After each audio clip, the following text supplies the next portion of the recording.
Shalom Bapak Ibu Saudara yang dikasihi Tuhan. Berjumpa kembali di podcast Renungan Pagi Mutiara hari ini, yang setia menyapa dan menemani saudara di dalam doa dan renungan firman Tuhan. Di kesempatan pagi hari yang indah ini, renungan firman Tuhan akan mengangkat judul Menguji Bukti Pelayanan Kesembuhan. Nas firman Tuhan terambil dari Lukas pasal yang ke-17, ayat 11 sampai dengan ayat yang ke-14. Demikian firman Tuhan. Dalam perjalanannya ke Yerusalem, Yesus menyusur perbatasan Samaria dan Galilea. Ketika ia memasuki suatu desa, datanglah 10 orang kusta menemui dia. Mereka tinggal berdiri agak jauh dan berteriak, "Yesus, Guru, kasihanilah kami." Lalu ia memandang mereka dan berkata, "Pergilah, perlihatkanlah dirimu kepada imam-imam." Dan sementara mereka di tengah jalan, mereka menjadi tahir. Amin.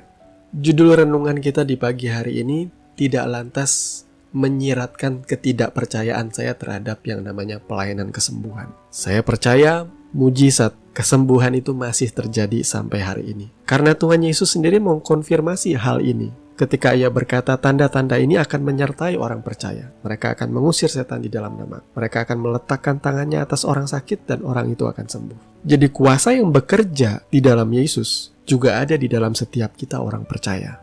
Saya pribadi mengikuti Tuhan sungguh-sungguh mulai dari akhir tahun 90-an. Banyak kali sudah saya menyaksikan pelayanan pester-pester kesembuhan, baik di dalam dan di luar negeri, di dalam setiap acara-acara KKR besar. Dan sudah biasa setiap selesai khotbah, pasti ada yang namanya momen altar call, di mana jemaat-jemaat akan dipanggil maju untuk didoakan secara khusus, ditumpang tangan oleh pendeta, oleh pester yang melayani, untuk menerima kesembuhan, atau lawatan Tuhan, atau jamahan kuasa Roh Kudus, atau apapun juga istilah yang banyak kali digunakan oleh pendeta-pendeta kesembuhan ilahi. Pada akhirnya, pendeta dengan label karunia kesembuhan ini lebih digandrungi daripada pendeta yang hanya mengajar firman Tuhan. Bahkan pendeta dengan pelayanan kesembuhan dicap lebih sakti daripada pendeta pada umumnya. Yang jadi masalah ialah zaman sekarang itu sampai ke dalam pelayanan pun ada begitu banyak manipulasi dengan tujuan-tujuan tertentu. Itu sebabnya sangat penting bagi kita menguji bukti dari pelayanan kesembuhan itu. Masalahnya di sini ialah ketika kita mengangkat hal ini, menguji kebenaran sebuah kesaksian kesembuhan itu akan dianggap sebagai orang yang tidak percaya. Menguji ajaran pendeta yang melakukan penyembuhan akan dianggap suka menghakimi. Meragukan terjadinya mujizat kesembuhan akan dianggap tidak percaya Yesus yang bisa menyembuhkan. Kemudian menolak cara-cara penyembuhan yang dilakukan oleh pendeta akan dianggap tidak beriman. Padahal apa masalahnya sih kita menguji? Saudara tahu barang asli dan barang palsu, bukan? Barang asli ketika dilakukan pengujian akan terbukti keasliannya. Sedangkan barang palsu ketika diuji akan terbukti kepalsuannya. Saudara juga akan menemukan bahwa barang palsu pasti bukan asli. Emas itu emas. Semakin diuji akan semakin terbukti ia emas. Emas palsu itu bukan emas. Semakin diuji semakin terbukti itu bukan emas. Terus terang saya pernah iseng mengomentari postingan dari pester kesembuhan di sosial media. Komentar saya sedikit mengkritisi karena postingan pelayanan pester kesembuhan itu merupakan konten dari channel YouTube-nya sendiri. Tentu kalau kontennya sendiri, dia bisa mengedit dan dia bisa meyakinkan penontonnya bahwa mujizat itu memang terjadi. Saya menambahkan lain cerita kalau seandainya yang memposting itu adalah televisi-televisi nasional yang didukung oleh tim dokter yang kompeten memeriksa keaslian atau kesejatian kesembuhan yang dialami oleh orang-orang yang dilayani. Karena komentar itu sontak saya diserang oleh banyak orang. Saya dibilang sirik, menghakimi, iri hati, dengki. Seandainya kembali kepada konteks emas, kalau diuji, ia akan semakin terbukti emas yang murni. Kesembuhan yang sejati, kalau diuji, ia semakin terbukti bahwa memang itu mujizat. Tidak usah takut diuji. Saya pernah belajar dari salah satu gereja besar di dunia ya, yang pemimpin gerejanya menetapkan sebuah prosedur untuk menentukan kebenaran dari suatu mujizat. Langkah utamanya itu ada 3. Yang pertama, penyakitnya harus tak tersembuhkan. Jadi tidak mungkin disembuhkan, seperti halnya penyakit kusta di sini. Tak tersembuhkan di zaman itu. Yang kedua, penyembuhannya harus seketika. Dan yang ketiga, penyembuhannya harus divine, lengkap, sempurna. Kemudian gereja besar itu juga akan menunjuk seorang inkuisitor untuk menggunakan semua ilmu pengetahuan medis dan teknologi yang tersedia untuk menyangkal dugaan mujizat itu dan mengungkap segala tipuan. Saudara bayangkan, sebegitu ketatnya gereja besar ini mempertanyakan dan mencari bukti pelayanan kesembuhan itu benar apa enggaknya. Banyak pastor-pastor kesembuhan lokal yang ketika di atas panggung, mereka mempertontonkan bahwa mereka mendengarkan suara Tuhan, bagaimana mereka mempesona jemaat dengan mengatakan dan berbuat tentang kesembuhan yang akan dialami oleh orang atau oleh pasien yang mereka layani. Tetapi kemudian ketika ada orang penasaran, lantas bertanya kepada yang bersangkutan yang dilayani, faktanya mereka nggak disembuhkan. Mereka hanya mengalami rasa nyaman, rasa damai oleh karena suasana dan iringan musik yang luar biasa.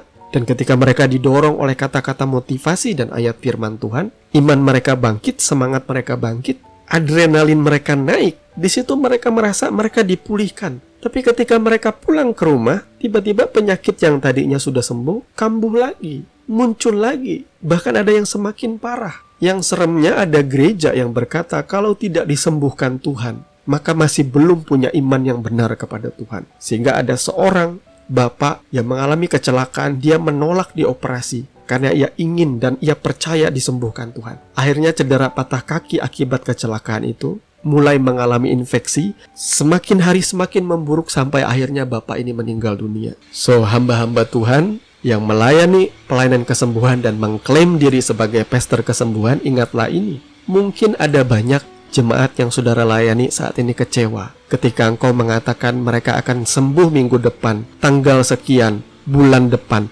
tetapi itu tidak terjadi. Jemaat yang lain mungkin saja tetap memuji saudara, tetapi ingatlah, Tuhan melihat semua ini. Apa bedanya saudara dengan pendusta? Orang berlomba-lomba membuat panggung dan memberikan nama pelayanan kesembuhan, KKR kesembuhan. Mereka seolah-olah membuat panggung bagi Tuhan supaya Tuhan datang di sana. Tetapi siapa yang dimuliakan? Tuhan atau mereka? Siapa yang dipuji orang, yang disembah orang? Tuhan atau mereka? Siapa yang dicari orang? Tuhan atau mereka? Harus kita akui bahwa pelayanan kesembuhan adalah konten yang bagus, menarik banyak perhatian orang. Saya tidak berkata ini salah. Ketika ada orang yang disembuhkan oleh Tuhan, saya percaya Tuhan yang menyembuhkan. Apalagi ketika orang itu didoakan, dilayani di dalam nama Yesus. Jelas tidak mungkin iblis yang menyembuhkan. Yang kita pertanyakan ialah, apakah kesembuhan itu sejati? Karena banyak kali hal-hal ini dipergunakan untuk mengangkat popularitas seorang hamba Tuhan untuk tujuan-tujuan pribadinya dia. Disinilah sebabnya saya katakan pentingnya pelayanan itu memberitakan firman Tuhan. Karena lebih baik begini saudaraku. Saudara diajarkan kebenaran firman Tuhan, memiliki iman yang benar setiap hari di dalam Tuhan Yesus. Saudara nggak perlu disembuhkan. Karena apa? Karena saudara tidak akan pernah sakit. Ketika engkau berada di dalam Tuhan, engkau berada di dalam tudung perlindungan ilahi setiap hari. Saudara tidak perlu sakit didoakan sembuh, sakit didoakan sembuh. Saudara cukup berdoa dengan imanmu secara pribadi. Saudara pasti disembuhkan Tuhan. Saudara nggak perlu capek-capek harus pergi dari satu kota ke kota lain untuk mengejar seorang pastor kesembuhan. No, itu iman yang keliru. Iman yang benar adalah ketika saudara diajar kebenaran firman, di mana saudara bisa datang secara pribadi kepada Tuhan, berdoa kepada Tuhan. Kalau saudara nggak disembuhkan, bukan Tuhan tidak mengasihi saudara. Saudara punya uang, datang ke dokter, berobat, ke rumah sakit, ke puskesmas, ke dokter praktek. Karena Tuhan pun turut bekerja dengan cara seperti itu. Saya pribadi kalau sakit gigi, saya tidak pernah tumpang tangan. Saya sadar gigi saya berlubang, saya pergi ke dokter gigi. Gigi saya ditambal, sembuh. Kecuali penyakit saudara itu tidak tersembuhkan seperti kusta ini. Atau saudara menerima vonis dokter, penyakit saudara tidak tersembuhkan.